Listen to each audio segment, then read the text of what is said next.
我在修仙世界收到一个快递，里面竟连通着小人国的入口，而里面的村民饿了3年，竟已经开始吃土了。我赶紧把身旁的金乳酥捏碎撒了下去，结果那个吃土的村民惊呆了，他抱起地上的酥松的碎块，咬了一大口，好香也好甜，天上竟然真的掉馅饼了。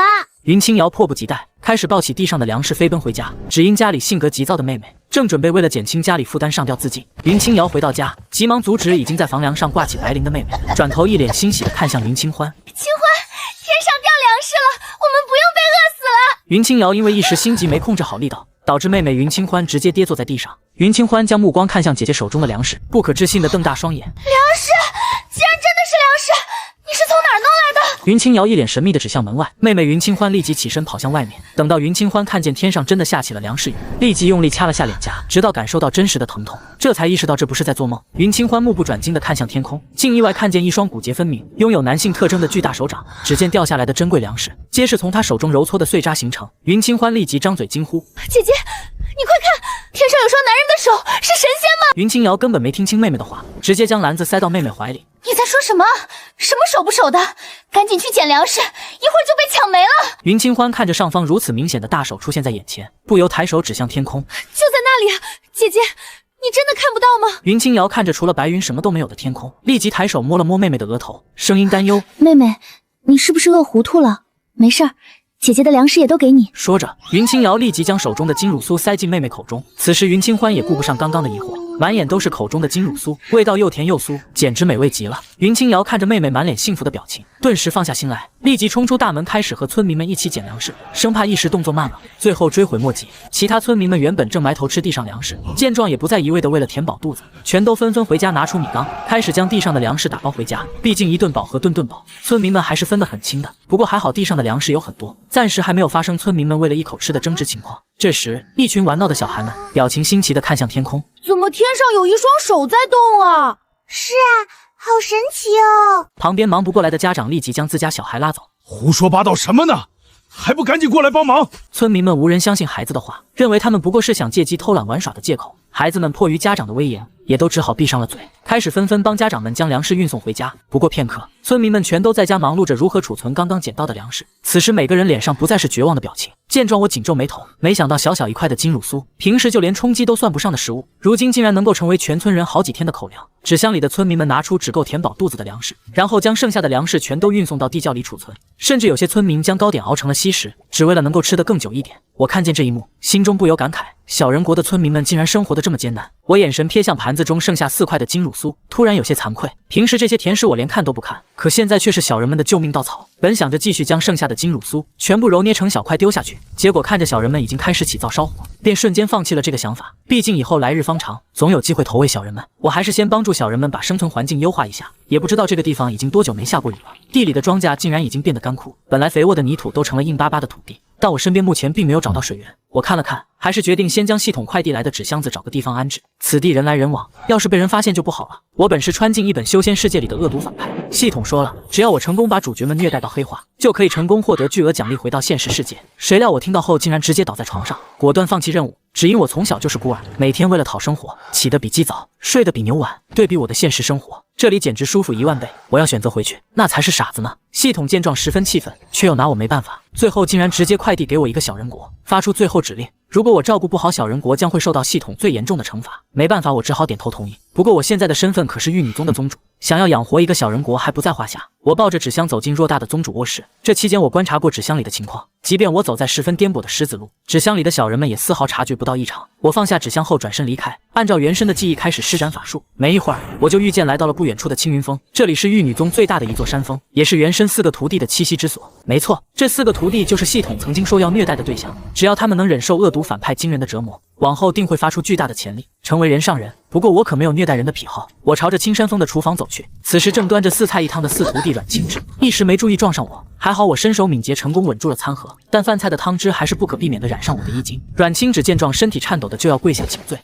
师父，对不起，我不是故意的，我求求你不要打我。”我看着明明应该阳光明媚的少女，此时正畏畏缩缩地跪下道歉，原因竟然只是弄脏了宗主的衣裳，随即摇了摇头，不由叹了口气，原身还真是造孽啊，连这么可怜的少女都下得去手。我伸手想将她扶起，没事，以后见到我不用这么害怕。说完，阮清芷的神色更加惶恐，我能明显感觉到我碰到她的一瞬间，阮清芷的身体止不住的颤抖，她根本不相信我说的话。最后我无奈放弃了扶起阮清芷的想法。看来元神的信誉度在4个徒弟面前低得可怜，也不知道元神究竟怎么虐待他们了。我的眼神看向他手里的餐盒，眼底闪过一丝意外。餐盒里的4菜1汤不仅色泽诱人，香气扑鼻，更是完美的荤素搭配，营养均衡。我一脸好奇看向阮清芷询问：这是给谁的餐食？这么丰富？师傅，这是您的餐食，有点简陋，您别嫌弃。闻言我嘴角一抽，这餐食还叫简陋，真是不敢想象元神平时过的都是什么奢靡生活。我干笑了2声，为师不过是逗你玩的。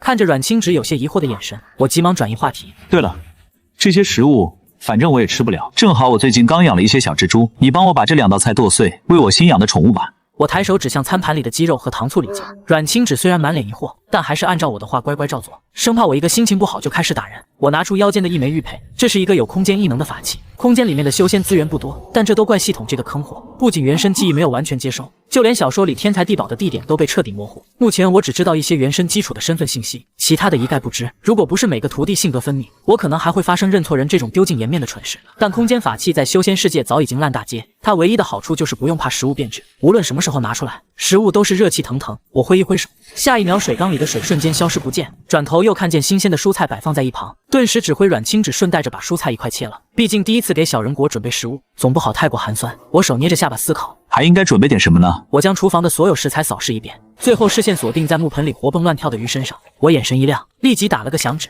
对了，小人们饿了这么久，身体的营养一定跟不上了，我再给他们做一条清蒸鱼，补充一下高蛋白。说着，我撸起袖子，兴致冲冲走向灶台，拿起菜刀就要开始杀鱼，却没想到一旁的阮清芷看到后惶恐不已，认为这是我想折磨他们的新招数，立即下跪求饶。师傅，我错了，您饶了我吧！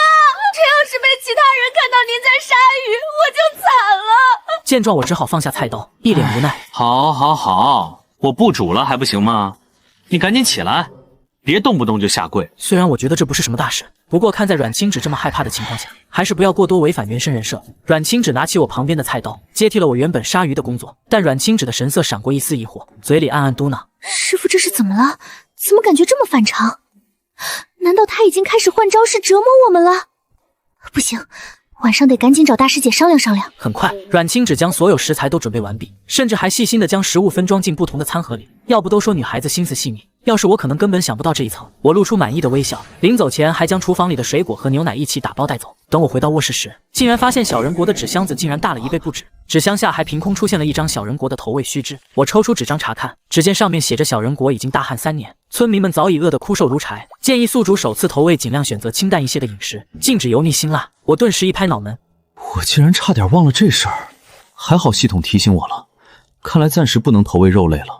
我将写着投喂须知的纸张翻过来，背面竟然是整个小人国的地形图，上面还写了升级规则，每投放1000斤粮食即可解锁一个新地图，目前进度1/6。突然，系统的提示音响起，检测到小人国的升级规则，现已经将宿主房间与小人国紧密连接，无论纸箱扩大多少倍，房间内的空间也会无限变大，直到足以容纳整个小人国。但房间的整体外观与平常无异。闻言，我挑了挑眉，没想到系统还算有点人性，本来我还在苦恼升级之后如何掩人耳目呢，这下彻底解决了。我动作迅速地开始从空间里拿出一只空碗，随后我挥一挥手，瞬间原本的空碗里装满了水。我看着纸箱子里面早已干裂的地面，立即拿出汤匙舀水盛满，开始浇在村民们赖以生存的稻田里，有时还会因为舀得太满将水洒在其他地方。这时村民们正准备挑水浇地，但众人的脸上却都是愁云密布，只因大旱3年后已经有无数村民被饿死，或者为了寻找食物被凶猛的野兽咬死。但尽管如此，村民们还是没有放弃稻田，毕竟这已经是他们唯一的口粮了。云清瑶刚准备拎起水桶开始浇地，但却被一旁的妹妹云清欢抢了过来。姐姐，你从小身子骨弱，还是让我来吧，我可不是娇滴滴的女孩子，力气大得很。说着，云清欢就从姐姐手里抢过5斤重的水桶，她一脸轻松的样子，仿佛手中一点重量都没有。这时一滴水珠落在云清欢的手背，触感冰冰凉凉的，云清欢脸色瞬间变得欣喜，立即放下水桶，抬头看向天空。云清欢的惊呼声吓得我手中的汤匙一抖，不禁洒出更多的水珠落下。此时村民们纷纷抬头，不由发出惊呼：天哪！你们快看，那是什么？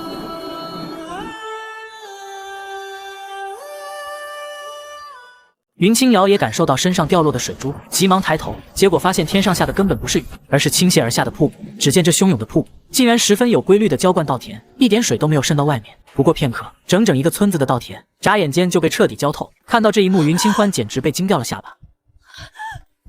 天哪，这根本不是雨，难道真的有神仙眷顾我们了？此时村民们也全都目瞪口呆，随后众人发出了尖锐的报名声，纷纷虔诚地跪拜仙人。这时，一道清冷的声音传来：大家快看，神仙的手拿着巨勺，正在赐予我们珍贵的水源。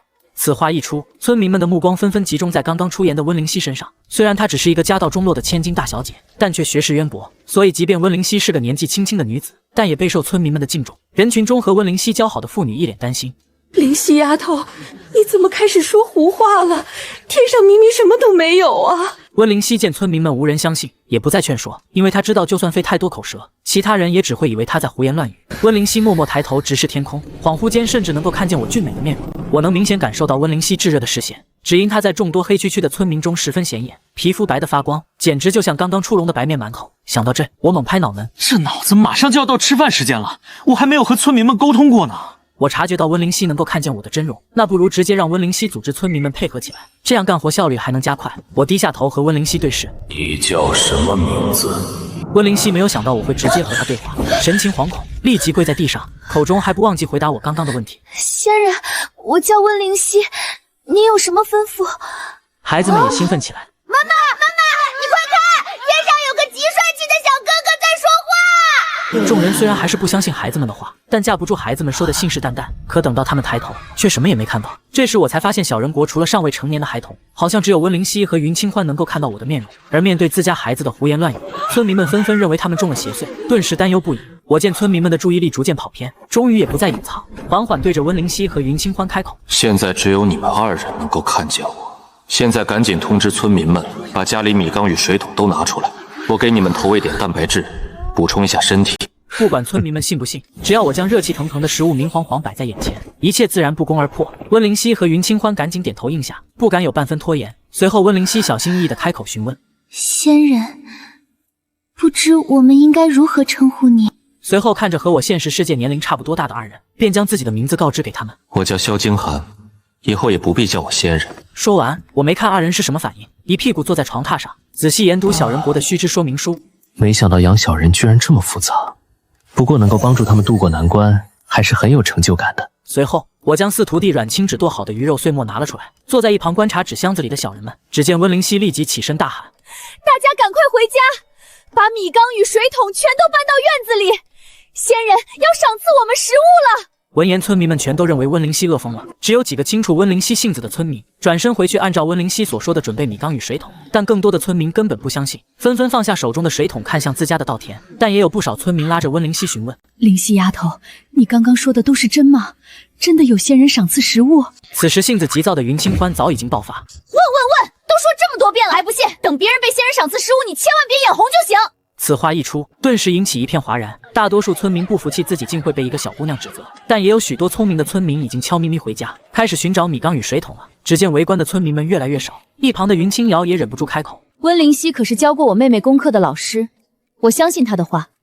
再说这又不费什么事，不听的话，你们就等着饿死吧。村民们看向周围零零散散的几人，这才反应过来，说出的话也不再是质疑。青瑶，你说的对，我们还在这争执什么？没看好多人都已经溜走了吗？见状，村民们全都急忙跑回家。仅仅过了3分钟，一大半村民的院子里都摆放了能够装纳食物和水的米缸与水桶。云清瑶也一脸半信半疑地看着天空，她刚刚帮温灵溪说话，也不完全是相信了她的话，只是因为妹妹云清欢也说过类似的话，当时只以为她是饿晕了头，现在想来可能妹妹和温灵溪看到的是一样的。原本云清瑶想拉着妹妹回家，但云清欢想起我的嘱托，一把甩开姐姐的手。姐姐，我还有仙人交代的任务没完成。云清欢从小就开始习武，身手不凡，还拥有天生神力，一般人根本不是她的对手。而云清瑶见妹妹心意已决，也不再劝阻，先行一步回家。云清欢立即开始挨家挨户的敲门，通知他们仙人准备开始赏赐食物，但却换来的是村民们无情咒骂。只见一个满脸刻薄的女人叉着腰指着云清欢，神情愤怒：云清欢，没想到你竟然是这种人，想抢我家的粮食，门儿都没有。我们家今天也捡了好多粮食，怎么可能抢你们的？但不管云清欢怎么解释，女人都不听。终于，暴躁的云清欢在按耐不住脾气，一脚将女人家的大门踹开。云清欢的天生神力也瞬间派上了用场，立即震慑住了女人。但云清欢只是要求女人将家里空闲的水缸搬到院子里。女人见状不敢再做反抗，乖乖按照云清欢的话照做。一切完成后，云清欢转身离开。其他没开门的村民们听见动静，还没等云清欢继续暴力拆解，他们就已经打开自家大门。这时，一个老妇人手拿着木棍冲了过来。畜生，想抢我家粮食，先过我老太太这关！云清欢此时早已习惯，一脸淡定地躲过老妇人的木棍，然后手脚麻利地将老妇人家里的大缸放在院子里。头也不回地离开。云清欢做完这一切，老妇人瞬间懵逼。另一边，温灵溪也谨记我的嘱托，开始挨家挨户的敲门通知。一通折腾下来，几乎全村的人都围在自家院子内，甚至被云清欢制裁的一些村民已经开始一脸幸灾乐祸的期待。一会儿要是仙人没有变出食物，云清欢和温灵溪被众人谴责的场景，我低头看着村民都已经准备就绪，立即拿出勺子舀出一些鱼肉碎末，率先放进云清欢院内的大缸里。云清欢和姐姐立即跪下感谢。随后我又开始挨家挨户分发鱼肉碎末。我的举动让一些本来幸灾乐祸的村民脸色一变，纷纷身体颤抖地跪在地上，生怕自己刚刚的举动冒犯了仙人。小人国的村民们看不见我的脸和身体，他们看见的只有一个50米的巨大勺子在空中挥舞，然后刺下热气腾腾的食物。仙人，真的是仙人！仙人大发慈悲，赏赐粮食了，我们有救了！随后此起彼伏地响起仙人万岁的声音。没过一会儿，每家每户的大缸里都盛满了香喷喷的鱼肉碎末。村民看着面前的食物，纷纷忍不住咽口水。其中一个村民一脸虔诚地抬头：仙人，我们什么时候可以用餐？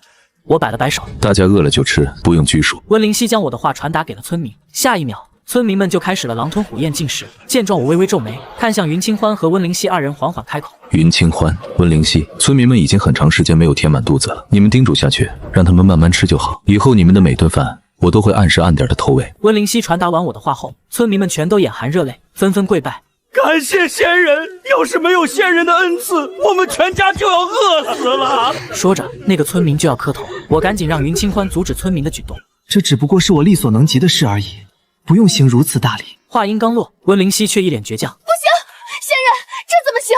您可是救我们的救命恩人。我看着温灵溪不容拒绝的神情，只好点头同意了。毕竟村子已经大旱3年，突然有天降食物不求回报的事情，所有人都会觉得惶恐。村民们经过我的叮嘱后，不再狼吞虎咽，全都开始细嚼慢咽品尝食物本身的味道。我能看见每个村民脸上享受的神情。果然，对于村民们来说，能够每餐一顿，已经是非常幸福的一件事。云清瑶推着坐在自制轮椅上的奶奶从房间出来，见状，云清欢立即跑过去，将手中盛好的鱼肉碎末递给奶奶。奶奶，你饿了吧？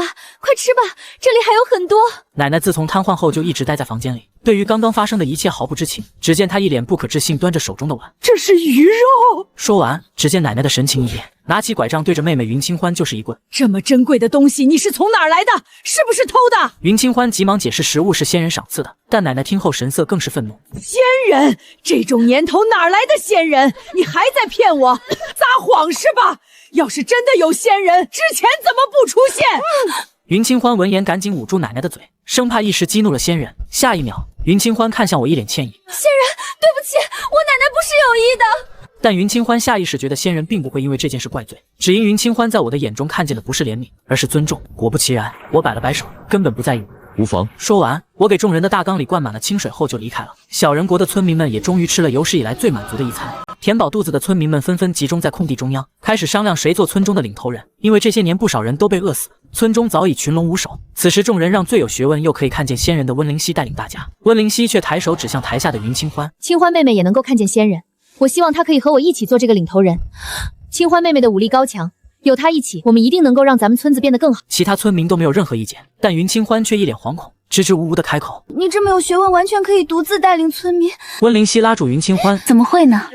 如今只有我们2个能够看到仙人的真容，我相信这一切不可能是巧合。”温灵溪抬手摸了摸云清欢的脑袋：“灵溪姐姐。”温灵溪扬起嘴角，接着说道：“再说了，你可是村里武力最强的，谁能说你拖后腿？你是我见过最厉害的女孩。”云清欢顿时感动的眼含热泪，这还是第一次有人说她是女孩，而不是脾气暴躁的男人婆了。温灵溪眼神坚定的看着云清欢：“以后我负责规划村中事务，你就负责组织村民执行，我们齐心协力，争取将仙人的嘱托完美完成。”云清欢用力的点了点头。很快温灵溪就宣布了新的村规，只听见温灵溪掷地有声的声音传遍村民们的耳中：“我相信大家也看到刚刚仙人赐下的清水了，以后我们每个人都要每天洗澡，还要将自家的衣服被褥都拿出来洗一遍。”有不理解的村民发出疑问：“我们不应该先为仙人建一座雕塑吗？为什么要天天洗澡啊？而且水源这么珍贵，这也太浪费了。就是啊。这时，云清欢瞬间明白了温灵溪的意思，反驳这名村民：仙人的雕塑当然要见，只不过你们看看自己身上，已经多少天没洗澡了，浑身都散发着臭味。你们这样，难道不是对仙人的亵渎吗？村民们纷纷看向自己破烂不堪的衣服，全都是一脸惭愧。紧接着，温灵溪宣布了第2条村规：今天仙人挨家挨户的分发食物，实在是太辛苦了。我们应该在这里建造一个能容纳食物的巨大容器，这样仙人赐下食物就更方便了。突然，温灵溪摇了摇头：不对，我们应该再建造一个巨型水缸，毕竟食物需要和水源分开放置，然后再连接一根水管放到稻田上，这样大家就不用再辛苦去河边打水了。说完，温灵溪转头看向云清欢询问：清欢妹妹，我说完了，你还有什么要补充的吗？云清欢手捏着下巴想了想，瞬间眼睛一亮：之前仙人说他的名字叫做萧金寒，不如以后我们村子就以仙人的名吧，但要起什么名字好呢？温灵溪也觉得这个主意非常好，毕竟他们不知道仙人会眷顾村子到何时，但要是将村子和仙人名字相关联，一定能够博得仙人的欢心。温灵溪立即思索符合仙人身份的名字。清欢妹妹，你这个主意太棒了！既然仙人的名字里带着寒字，又赐下清水就解决了村子里的大旱，那不如就叫寒水村吧。温灵溪提议的名字一致得到了村民们的认可。随后，温灵溪指挥村民们纷纷忙碌起来。我一只手托着下巴，默默地观看小人们刚刚所有的规划。没想到小人们行动这么快，甚至还用我的名字起了新村民。对于小人国新制定的村规，我并没有多加参与，只是一脸兴致勃勃地看着他们自由发挥。突然，我轻轻向前探去，身影瞬间出现在了小人国上空。无数孩童发出兴奋的声音：仙人哥哥来了！但其他村民抬头看去，还是什么都看不到，不由纷纷感到失落。明明就连还没成年的孩童都能看见仙人，为什么自己却什么都看不到？村民们脸上失落的神情十分明显，只因对于村民们来说，我只是一个看不见、不知道为什么眷顾村子的仙人。这感觉既幸运又忐忑。面对这个情况，我选择直接用行动证明。随即，我吩咐村民们让开一块空地。云清欢闻言即刻疏散村民，不到1分钟，村子中间的一块空地被让了出来。只见下一秒，一个巨大的瓷碗从天而降，瞬间地面出现一个深坑，将瓷碗牢牢禁锢。随后就是一条奶白色的液体流下，将瓷碗装满，空气中还散发着牛奶的醇香。此时，早已被香味勾起馋虫的村民们纷纷上前，其中一个男人甚至因为太过激动，竟然被地面上的石头绊倒，直直栽进牛奶碗，实实在在的泡了个奶浴。村民们看见这一幕，全都吓得不敢说话，只有云清欢跑上前想要去救那名莽撞的男人。可还没等云清欢跑到面前，只见我的2根手指轻轻一捏男人的衣角，就瞬间将他解救出来。这时获救的男人早已吓得浑身发抖，不管自己刚刚才死里逃生，就跪下请罪：仙人，刚刚都是我的错，求求您千万不要生气。其他村民见状也都纷纷跪下恳求，希望仙人不要降罪于他们。不过我却连一句话都没听进去，眼神看向已经变成咖色的牛奶，不由嘴角一抽，这颜色怎么这么像一杯拿铁啊？算了，太脏了，还是再换成新的吧。说着，我直接将装着牛奶的瓷碗拿走，只留下能证明牛奶存在过的深坑。村民们见状，每个人都神色惊恐，认为这个行为惹怒了仙人，仙人要收回恩赐，不再眷顾村子了。而这件事罪魁祸首的男人更是一脸绝望，仿佛已经想象到被其他村民谴责、无家可归、惨死野外的凄凉场景。小人国内愈演愈烈吵闹的声音，瞬间引起了我的注意。我这才意识到刚刚的行为引发了村民的误会，立即解释原因。大家不要慌，我没有离开，只不过这个牛奶已经脏了，没法喝。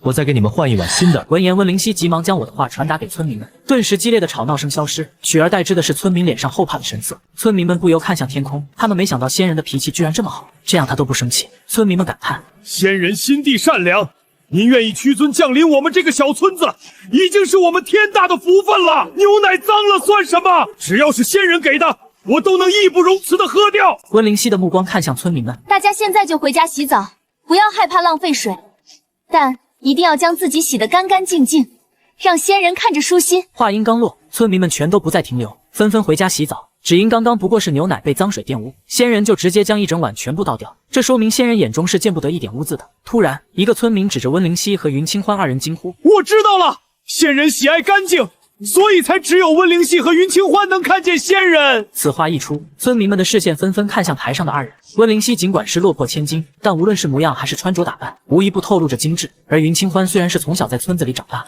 却因为是家里唯一的女儿，备受疼爱，根本没有一点香艳人的影子。一旁牵着孩子的村民疑惑的挠挠头：不对啊，我家孩子每天都玩得脏兮兮的，为什么也能看见仙人？温灵溪为了解决村民们这个疑惑，立即询问众人：你们都有谁能够看见仙人？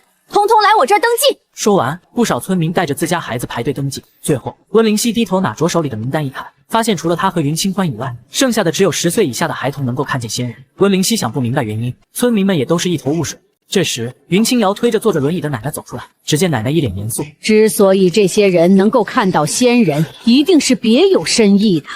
10岁以下的孩童心思最是纯洁，而灵师丫头虽然只是一介女流，但却是咱们村最有文化的。之前被云清欢制裁的村民一脸不服气的指向他。那云清欢呢？他连学堂都没上过，凭什么也能看见仙人？闻言，云清欢刚要对着他发脾气，奶奶却伸手拦住了云清欢，然后一脸骄傲的开口：“那当然是我孙女，不仅从小习武，还拥有天生神力。我敢说，哪怕是咱们村最强壮的男人，都打不过我孙女。你要是不服，可以过来试试。”云清欢一个眼刀甩了过去，那名村民顿时想起云清欢的可怕之处，浑身一颤，再也说不出半句反抗的话。其他村民们听到奶奶的话，也都纷纷点头认可，说的没错，而且他们加起来正好1文1武。虽然整个村子都被2个女流之辈管辖，但却无人发出疑问。毕竟如今已经是大旱的第3年，权势早已形同虚设，只有够填饱肚子才是最重要的。我坐在卧室的椅子上，观察着小人国的一切。虽然不知道这些人能够看到我的机制是什么，可能真是如奶奶说的一样，但这一切缘由系统一定能够知道。但我并不在意这些，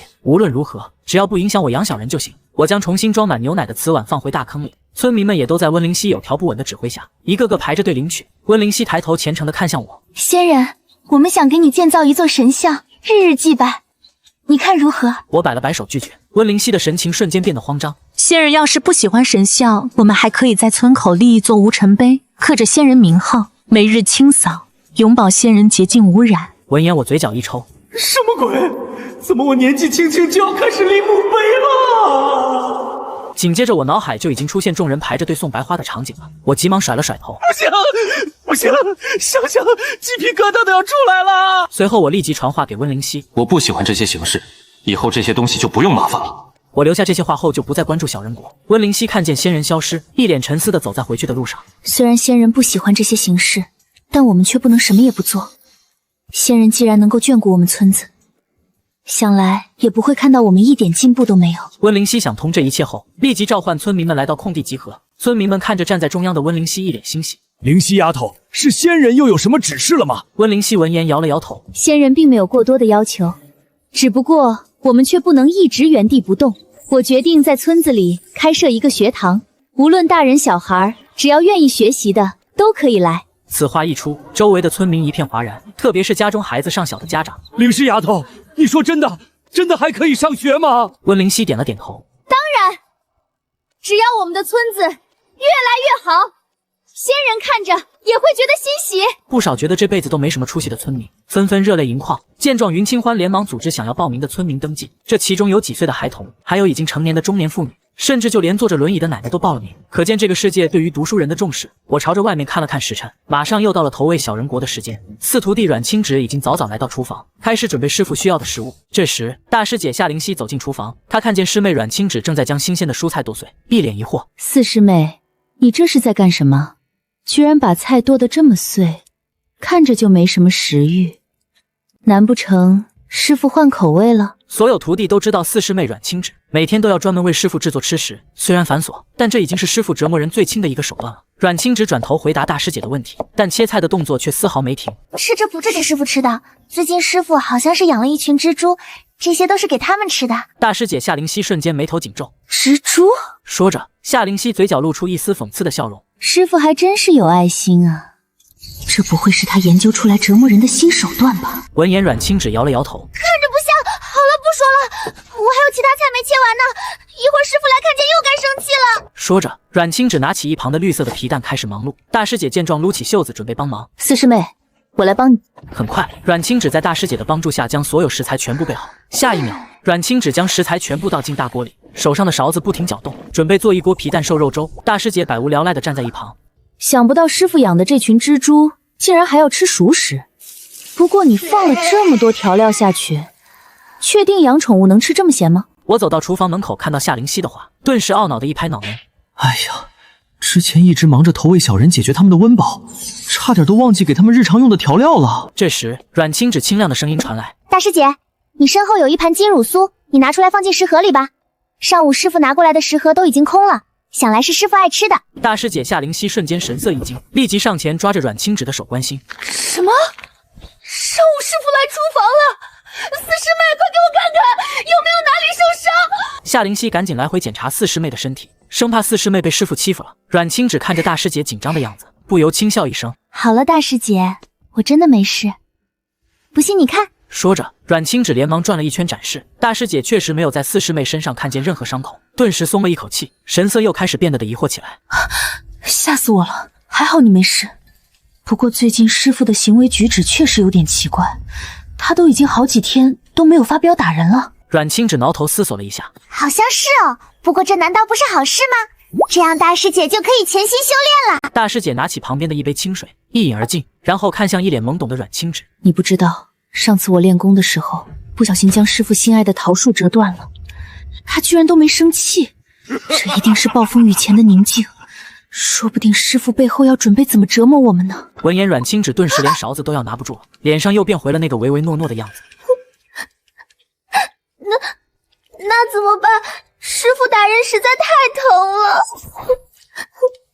大师姐立即安慰害怕的四师妹，信誓旦旦地拍着胸脯：“不要怕，真有什么事，我顶上，我皮糙肉厚，不怕疼。”也不知道是他们讲的太投入，还是已经完全陷入了自己预设的情绪里，竟然连我已经进入厨房了都没发觉。我趁着二人还没发现，动作迅速地将四徒弟做好的饭菜一股脑地全部收进空间内。我明显的举动立即吸引了2个徒弟的注意。不过夏灵溪不愧是系统选中的天之骄子，只见他只是眼底闪过一丝惊讶，随后神色就恢复正常，一脸恭敬地向我鞠躬行礼。最近天气寒冷，师傅的身体可安好？我挑了挑眉，不由感叹：哎呦，原神这么虐待他们，夏灵溪居然还能昧着良心说出关心的话，果然你有这份忍耐，干什么都会成功的。我看向一旁小心翼翼的四徒弟，轻叹一口气，这个四徒弟的胆子还是一如既往的小，看来是时候来点鼓励教育了。我抬手示意二人起身，随后冲着四徒弟扬起一个完美的微笑。阮清芷，你最近做得不错，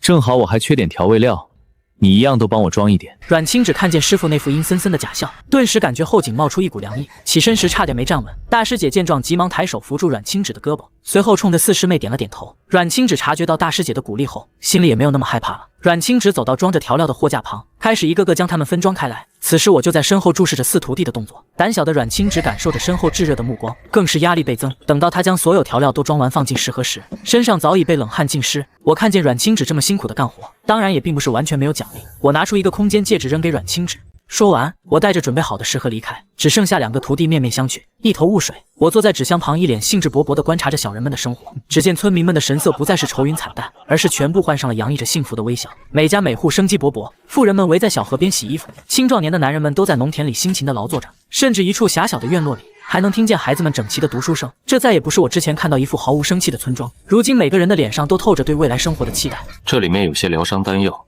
你服下不出几天，你身上的伤就能好了。这几天你也不用再给我送饭了，好好在屋里养伤吧。阮清芷接过空间戒指查看，居然真的是疗伤丹药，甚至还是品阶最高的。阮清芷满脸不可置信：师傅，这是给我的。我点了点头，眼神却看向灶台已经快要熬好的皮蛋瘦肉粥。此时阮清芷也不顾内心的震惊，十分有眼力见地将锅里的粥装好递给我。这期间我也没有闲着，挥一挥手，瞬间将角落里的大米和面粉收进空间内。毕竟如今给小人国的食物目前都是熟食，要是哪天我有重要的事情没有及时投喂，有了这些大米和白面，小人们也不至于饿肚子。我看外面即将落山的太阳，缓缓开口：晚饭时间要到了。这时一个小孩子看见我的脸出现在上空，一脸兴奋地蹦蹦跳跳。此话一出，寒水村的全体村民全都整整齐齐来到了中央的空地上。下一秒，村民们纷纷虔诚跪拜，然后整齐的声音传来：请仙人赐下食物。我看着村民如此卑微的请求，心里很不是滋味，立即抬手示意村民们起身。大家不用这样，我也不喜欢被人一直跪拜。寒水村能听见我声音的孩子们第一时间站了起来，传达我的话：仙人哥哥不喜欢咱们跪拜，大家快起来吧！村民们不敢懈怠仙人的话，纷纷起身，只有温灵溪一脸愧疚，认为自己办砸了事。我察觉到温灵溪明显低落的情绪，并没有直接安慰。村子里的学堂是你提议重建的吗？温灵溪没有料到我会直接和他对话，神色愣了一下，随即急忙点头。我向温灵溪投去认可的目光：你做得不错，这对以后村子的未来很有帮助。通知下去，马上就要开饭了。闻言，温灵溪原本失落的神情瞬间消失，取而代之的反而是被人认可的狂喜。然后立即和云清欢一起组着村民们开始排队。云清欢也并没有因为温灵溪获得我的夸奖嫉妒他，反而一心扑在管理村民的纪律上。不到片刻，寒水村的村民们都已经各自拿着小碗，准备排队领饭了。我看着这个场面，不由感觉有些滑稽。这些村民仿佛像现实世界里幼儿园里的小朋友一样，而我就是为他们打饭的老师。片刻后，从空间里拿出4徒弟准备好的皮蛋瘦肉粥，直接放置在寒水村的空地上。这碗皮蛋瘦肉粥中的大米，本是玉女宗为了强身健体的仙米，就连修仙界的人吃了都有明显的效果。要是寒水村的村民们吃了这些仙米，相信身体绝对能够强壮好几倍。这时，村民们闻着瓷碗里散发的香味，不由惊呼：“那是粥吗？为什么起来这么香啊？”“是啊，而且那碗粥里头的每一粒米，简直比我的手掌都要大。”村民们全都迫不及待地排队，恨不得下一秒就将美食吞进腹中。村民们在云清欢的组织下，很快每个人的碗里都盛满了粥。村民们的脸上都充盈着激动的神情，但却无人在狼吞虎咽，只因村民们脑海里都谨记着仙人的告诫。但村民们不知道为什么感觉自己越吃越饿，就连没成年的孩子们都一连气吃了2碗饭。云清欢本身因为从小习武，饭量就与常人不同，但如今竟然都已经吃了4碗饭了，居然还没有感觉吃饱。身体也不再像之前那样沉重，周围村民此起彼伏的声音也不断响起，但无不在说身体上的变化。云清欢眼看马上就要见底的皮蛋瘦肉粥，抬起头鼓起勇气，小心翼翼地询问：“仙人还有吗？”我笑了笑点头：“大家放心吃，我这里有的是，管你们吃饱。”云清欢立即一脸欢喜地向村民传达我的话：“仙人说让大家放心吃，不够还有。”说完，不少村民都过来讨要下一碗。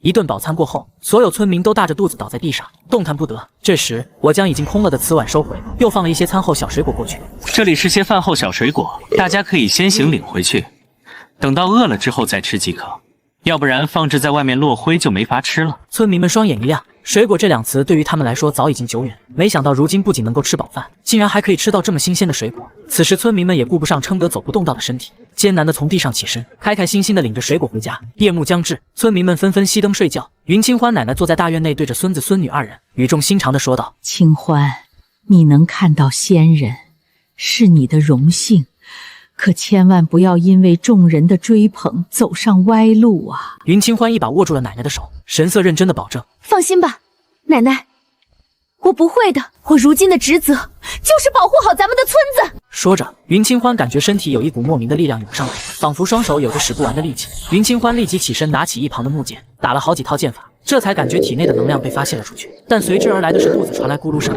云清欢拿出仙人赐的水果，一个一个吞进腹中。与此同时，正在家里规划寒水村规章制度的温灵溪突然感觉浑身燥热，她的脸色也变得通红。此时的温灵溪再也顾不上千金大小姐的矜持，瞬间冲出房门，顺着村子跑了10几圈才停止。晶莹剔透的汗珠从温灵溪的脸上流下，却完全不见狼狈，反而越能衬托她的美丽。温灵溪将体内的燥热全部通过运动挥发出去，身体早已汗臭不已。温灵溪开始烧水洗澡，一番折腾下来，天色已经渐渐亮起。温灵溪不由一脸沉思地看向天空，我的身体究竟怎么回事？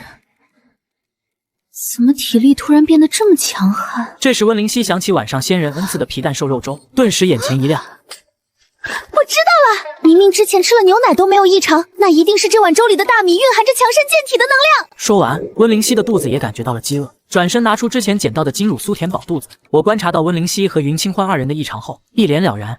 果然，仙米的威力还是这么强悍。看来这个决定是对的。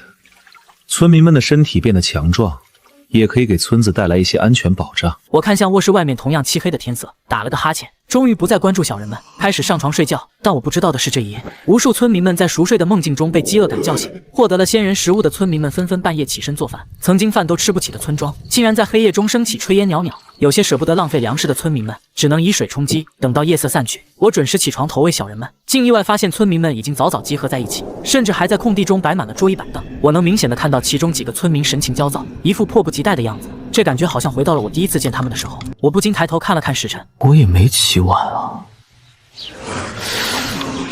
怎么感觉他们又像是饿了好几天的样子？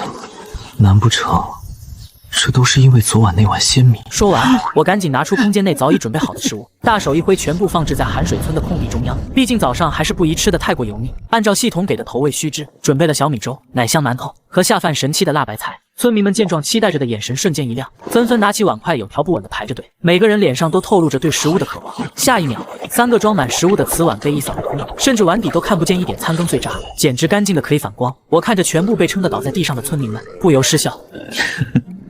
看来昨晚的鲜米威力不小，小人们都饿坏了。看来下次应该多准备些这食物给他们。我伸出手，一言不发地将空瓷碗拿走，心里想着小人们中午的菜系。但没想到我的举动竟然引来了小人们的恐慌。只见其中一个村民一脸期待地看着温灵溪。灵溪丫头，今天仙人有什么指示？温灵溪闻言摇了摇头，今天仙人什么都没说。村民们的脸上原本幸福的神情，一瞬间变了脸色。什么？难道是仙人嫌弃我们吃的太多，生气了？其他村民们纷纷低头看着已经隆起的肚子。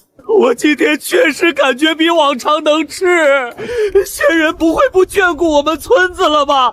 早知道就少吃点儿了。村民们的声音此起彼伏的响起，全都在懊悔自己吃的太多，惹得仙人不高兴了。就在场面逐渐失控时，云清欢的天生神力竟然直接拍碎一块大石头。安静！云清欢的这一骇人的举动，不得不说非常有效果。所有村民见状全都不再说话，目光们纷纷聚焦在台上的云清欢身上。温灵溪此时缓缓开口：大家先不要慌。首先，仙人并没有发怒的象征，我们不要过度揣摩。其次，仙人能够及时将空碗收走，说明仙人一直在注视我们。说着，温灵溪还一脸虔诚地抬头看向天空，他眼神坚定地接着说：我们不能一直仰仗着仙人的恩赐，我们也应该过属于自己的生活。昨天仙人已赐下水源，那我们就应该辛勤劳作，不让仙人失望。此话一出，村民们恍然大悟。对呀，我们究竟在失落什么？仙人都已经屈尊眷顾我们村子了，难不成还想和仙人畅聊不成？其他村民纷纷点头。就是，我觉得仙人已经非常善良了。之前我去大户人家做工，赚的银子不多不说，有时说错一句话，就连小命都不保。温灵溪看见村民们脸上的恐慌已消失，趁着没人注意，悄悄松了一口气。其实温灵溪心里也没底，仙人是否生气他也不知道，但想起脑海中仙人气质温和的样子，想来并不会因为这点小事生气。就在温灵溪还在胡思乱想的时候，空中传来我清冷的声音，更是让温灵溪将心放在了肚子里。你们之前的胃早已脆弱不堪，今天早上先吃点清淡的，等到中午定会比这好10倍不止。温灵溪将我的话传达后，周围引起一片哗然，村民们全都是一脸狂喜的表情，纷纷情不自禁的双膝跪地。我这次看着却没有再组织村民们的举动，只因我知道他们都是真心的感谢，但却暂时无法回报什么，最后只能选择这种方式。好了，你们的感谢我都收到了，中午准时到这里集合即可。很快村民们纷纷散去，但这一上午所有村民们都没有闲着，全都在温灵溪和云清欢二人的指挥下忙碌了起来。云清欢选了几个年轻力壮的青年和木匠，先将之前规划好的能够装纳食物的巨大供气和水缸打造起来。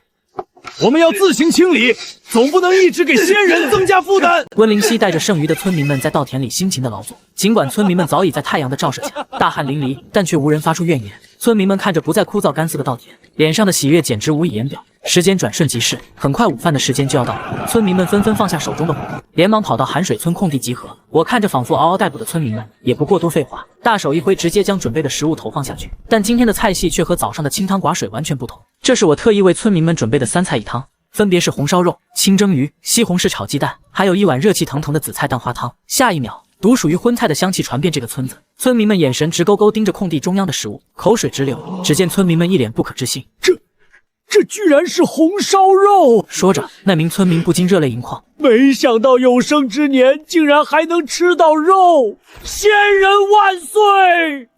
我将祖祖辈辈信奉仙人，日日祭拜。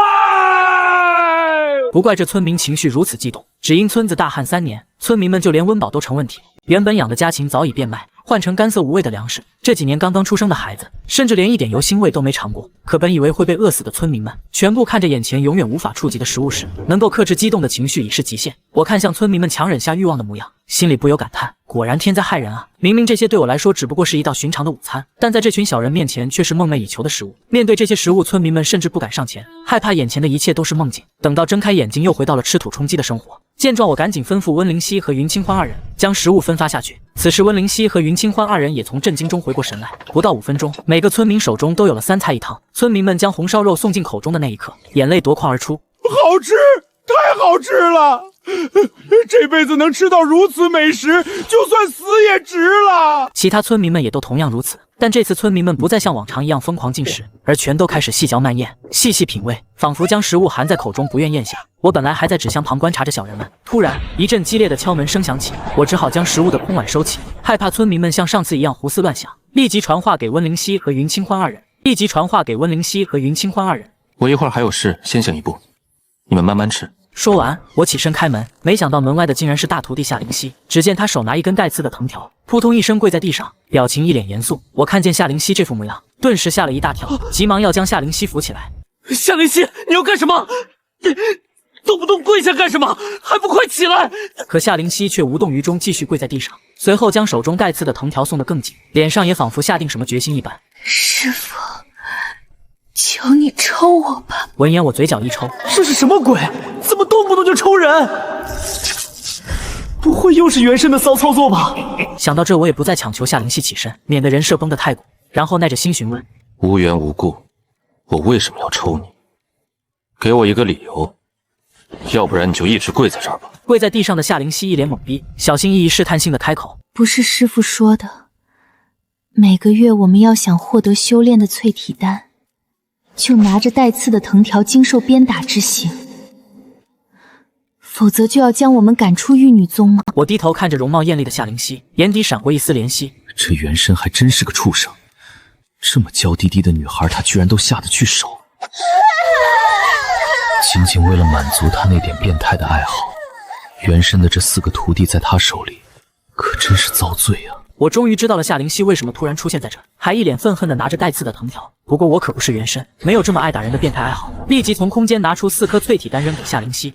这是4颗淬体丹，你拿回去给他们1人1个，以后我会准时发放给你们，不用再带着藤条跪在我的房门了。夏灵溪看向手中的淬体丹，愣了好一会儿，眼里的震惊逐渐被疑惑取代，但他并没有过多询问，生怕师父改变主意将丹药收回，立即跪地磕头：谢谢师父恩赐。说完，逃也似的离开，仿佛我是吃人的怪物一样。见状，我摇了摇头，叹了口气，看来想改变元才在徒弟身上留下的恶毒印象，慎重而道远啊。日子一天天的过去，此时的寒水村早已不是曾经穷困潦倒，每个脸上都心生绝望的样子了。经过温灵溪和云清欢的一步步指挥下，装纳食物的巨大容器和水缸早已建好，甚至会在清洗过后盖上一层防尘布，以免落灰。温灵溪曾经提议的学堂也成功扩建，学生也越来越壮大，无论是小孩还是老人，无论是男人还是女人，全都纷纷搬着小板凳来到学堂听温灵溪讲课，孜孜不倦的读书声传遍整个寒水村。我也每天定点投喂小人们，我能明显看见曾经瘦成皮包骨的村民们，身体逐渐变得越加充盈，聊天的内容也不再是如何活下去，而是一脸期待的讨论今天会吃什么。如今每个人的脸上都洋溢着幸福的微笑，随着孩子们在村子里嬉戏打闹，欢笑声传遍整个村庄，不时还会有家长担忧的提醒：慢点跑，注意安全。只见那名孩子冲着家长做鬼脸，一副调皮的模样。才不要！去晚了，我该见不到仙人哥哥了。说完，瞬间跑得无影无踪。温灵溪在我又一次投喂成功后叫住了我：仙人，留步！我们有些东西要给你。下一秒，温灵溪挥了挥手，村民们扛着一袋袋大米出来，那是他们秋收后的第一批稻米。我数了数，整整又10大袋。我一脸不解，这是什么意思啊？温灵溪首先从我鞠了一躬后，缓缓开口：仙人，这是我们今年收获的第一批粮食，但如果没有您赐下珍贵的水源，我们早就饿死了。这是我们的一点心意，希望仙人能够收下。此刻所有村民脸上的感谢都是十分真挚的，其中不掺加一丝假意。村民们一双双诚恳的眼神看向我，我不由心里一阵触动。原来帮助别人是这么有成就感的一件事。我不忍拒绝村民们的好意，却只取走了一袋大米作为纪念。你们的心意我收到了，只不过剩下的这些你们留下吧，这样我会更加高兴。温灵溪将我的话传达下去，虽然我并没有全部收下这些大米，但村民们却没有丝毫失落，反而都一脸激动，只因我对于他们本就是遥不可及的存在，能够互相有一些交互就已经值得歌颂。甚至村民们为了庆祝这个日子，准备在晚上举行篝火仪式。这时大徒弟又一次在我房前敲门，但这次还没等他开口，便十分痛快地将淬体丹给他。这1个月里，我从未打骂过4个徒弟，也不曾刻意刁难。可能是夏灵溪察觉到了我的改变，这次并没有像逼瘟神一样躲着我，反而临走时露出一抹微笑。谢谢师父的丹药。近日天气寒冷，师父虽贵为宗主，也要注意好身体。说完，夏灵溪转身离开。我看着大徒弟离去的背影，虽然夏灵溪这次的话和上次差不多，但我却知道这次他的话是真心的。我的眼睛看向远处逐渐变暗的天色，耳朵听着身后小人国准备篝火仪式的忙碌声，不由翘起嘴角。我知道这才是我梦寐以求的生活，不再是忙碌了一天却空无一人的出租房，而是留在这个有牵挂、有温暖的世界，守护着小人国的一切。这时，消失已久的系统突然出现。恭喜宿主成功投喂1000斤的粮食，现已解锁石头村地图，望宿主继续努力，救助更多小人们摆脱困境。我看向纸箱中另一个破败不堪的村庄，我忽然会心一笑，眼底重新燃起坚定的光。看来这趟旅程还远远没有结束啊！居然这么快又来活了。石头村，等着吧，你们的救世主来了。